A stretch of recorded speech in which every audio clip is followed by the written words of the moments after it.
What if the only person who could save a billionaire's son from failing out of the city's most elite academy was the man paid to mop his footprints? Would anyone let him try? If stories like this speak to you, tap like, hit subscribe, and turn on the bell so you don't miss how this ends. Watch till the very last line, because the answer is not what anyone expected. They called it Halberton Academy, where the ceilings were high, the tuition higher, and the kids were futures like badges. Alex Whitaker's last name opened doors, but lately every door seemed to close on him. Red marks followed his papers like a trail of shame. Teachers whispered, classmates laughed, and the guidance office kept saying, "Try harder," as if effort could stop the letters from swimming on the page. Every morning before sunrise, Malik Turner pushed his cart down those polished halls. He knew the rhythm of the school better than the headmaster knew the names of the cafeteria staff. He'd learned to be quiet in places that preferred him invisible. Yet Malik's eyes missed nothing, especially the boy who stared too long at simple lines of text, jaw tight, fingers tapping as if trying to hold time still. That Monday, the billionaire himself arrived. Grant Whitaker, all steel-gray confidence and impatience, strode through the foyer with the headmaster scurrying behind. They stepped into the conference room with glass walls and a view that Malik polished every Friday. Malik wasn't eavesdropping. Sound moves through glass like water finds a crack. "My son is not stupid," Mr. Whitaker said, voice clipped. "Fix it." "Of course," the headmaster replied. "We'll increase tutoring, adjust expectations." "Just fix it," the billionaire repeated, because money had taught him that problems should move when he spoke. Outside, Alex stood alone with a crumpled paper. Malik slowed his cart. "You all right, young man?" Alex shrugged. "I read the same line 6 times. It changes every time." "Maybe the line is fine," Malik said softly. "Maybe the way the page talks to your eyes is the problem." Alex looked up. "What does that even mean?" "It means I've seen this dance before." The headmaster burst out then, face too tight. He caught Malik's eye and frowned, as if noticing a stain. "Mr. Turner, keep moving. Students don't need distractions." Malik nodded and rolled away, but he left a small sentence behind like a seed. "If lines move, we make them stand still." The next day, the whispers in the staff room turned harsh. Parents are complaining. The Whitakers think the school isn't doing enough. Someone laughed. "Maybe the janitor can teach AP Lit now." Malik said nothing. He clocked in early and wheeled his cart to the library before dawn. He set a metronome app on his old phone, tapped a steady beat on a plastic bucket, and laid out index cards, single words, large print, colored edges. He wasn't guessing. Before life flipped him into night shifts and silent hallways, he had coached kids who saw sound in letters and letters in sound. He knew what it felt like to be told to just try harder, while your brain translated struggle into shame. At lunch, he found Alex sitting behind the gym, tapping his foot against brick. "You hear the beat?" Malik asked. "What beat?" "The one you're making because your brain needs a rhythm to hold the words still." Alex frowned. "That's dumb." "Maybe," Malik said, smiling. "Try reading this while I tap." He tapped slow, then faster. Alex stumbled, then found a groove. One sentence, then 2. The words didn't sit perfectly still, but they wobbled less. A small shock crossed the boy's face. Hope, afraid to say its own name. "What is this?" Alex whispered. "It's your brain asking for a different door." They met there again the next day, and the next. They used color overlays. They turned paragraphs into ladders.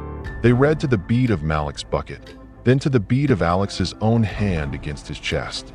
The boy's eyes stopped fighting long enough to begin learning. When a security guard reported them, the headmaster summoned Malik with a cold smile. "We cannot have unsanctioned methods. You're a janitor. Stay in your lane." Malik kept his voice low. "His lane is blocked. Somebody has to move the cone. Stick to floors," the headmaster snapped. That night, Malik almost gave in to that old lesson. Survival is silence. But then he thought about the way Alex breathed after reading 3 clean lines in a row, as if air had been a luxury until that moment. He wrote a letter to Mr. Whitaker instead. He explained what he saw, what he knew. He used small words not because he doubted the man's intelligence, but because he had learned that pride resists big ones. He delivered it to the front office. He watched the receptionist place it in a tray. He watched the headmaster slide it back out and drop it into the shredder. 2 days later, the academy hosted its spring donors luncheon.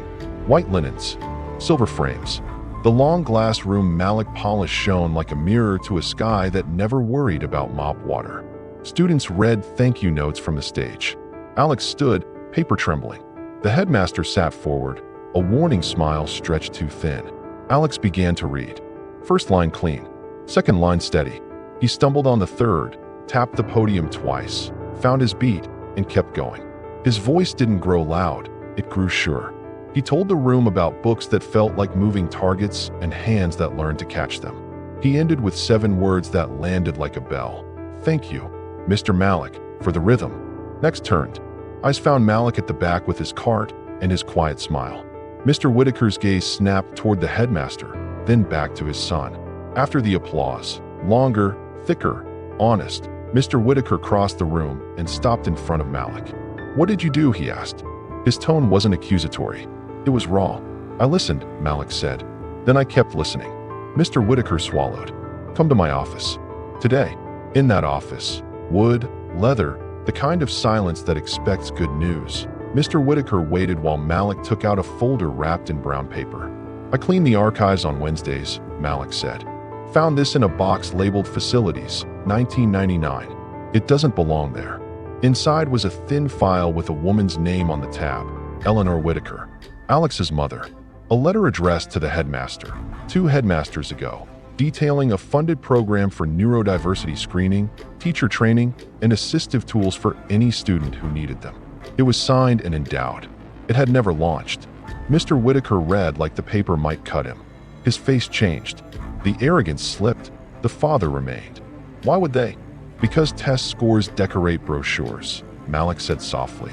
And kids like Alex don't make a brochure pretty until someone teaches the school how to see. The billionaire's jaw tightened. He wasn't used to feeling powerless. Wealth usually built ladders on demand. He looked at Malik as if a map had just unfolded and the markings weren't his. I thought money could fix it. I never thought about this. Money can build doors, Malik said, but the people with keys have to want others to walk through. The board meeting was called fast, faster than legal liked. The headmaster tried to explain. He blamed turnover, clerical error, shifting priorities. Malik didn't raise his voice. He placed the letter on the table, and the silence that followed wasn't fear. It was truth settling in chairs. I won't sue the school, Mr. Whitaker said at last, surprising everyone, including himself. He turned to Malik. What's justice here? Malik took a breath. Fund the program like Eleanor intended. Not just for kids with famous names. For the cafeteria worker's child. For the bus driver's nephew. Hire specialists. Train teachers.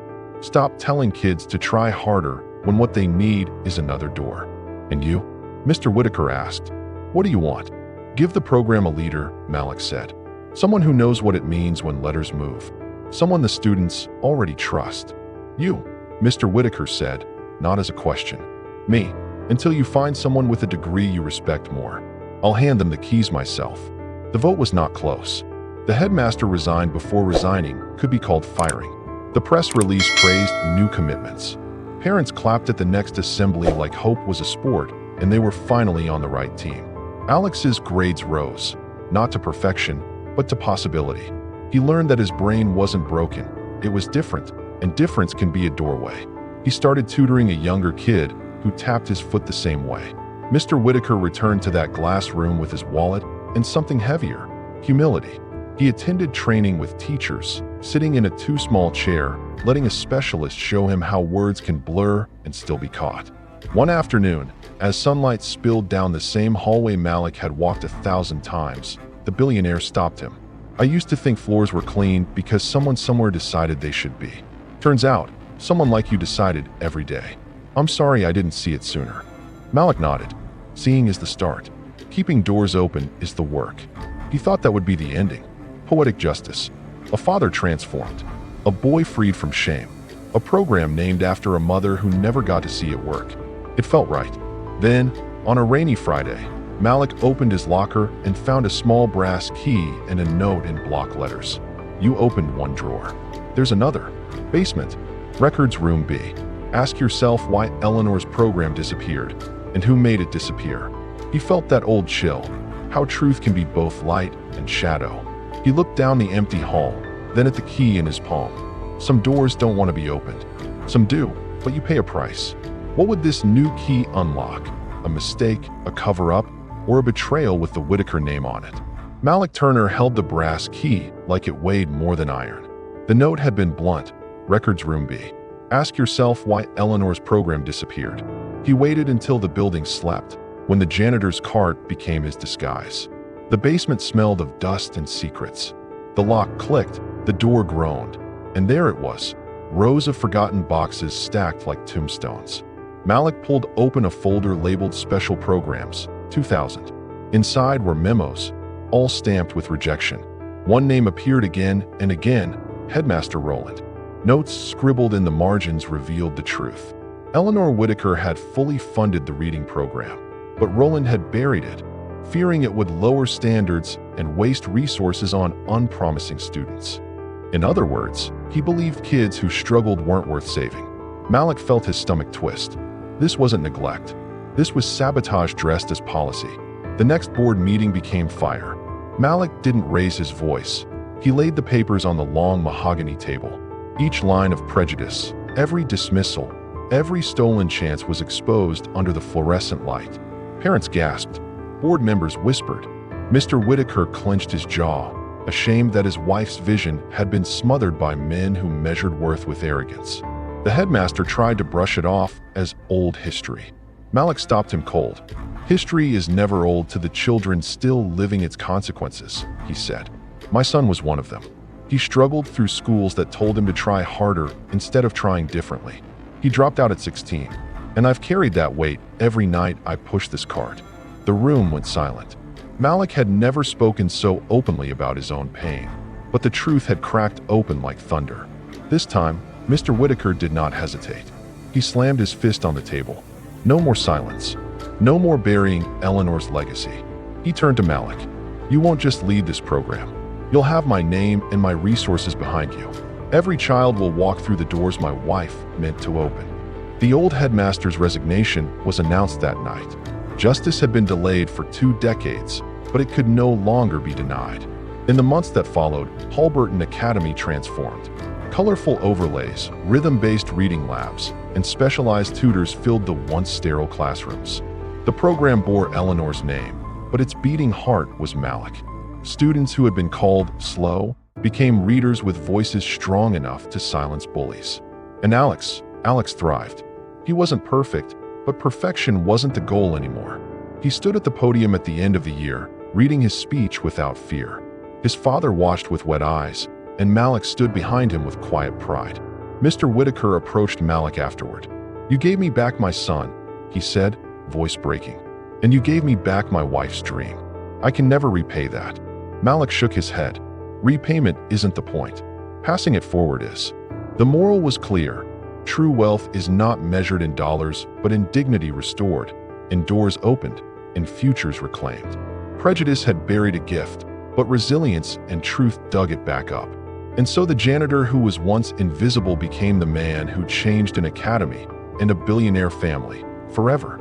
If this story touched your heart, don't forget to like the video, subscribe to the channel, and hit the notification bell. Because stories like these remind us, the ones we overlook often hold the keys that can change everything.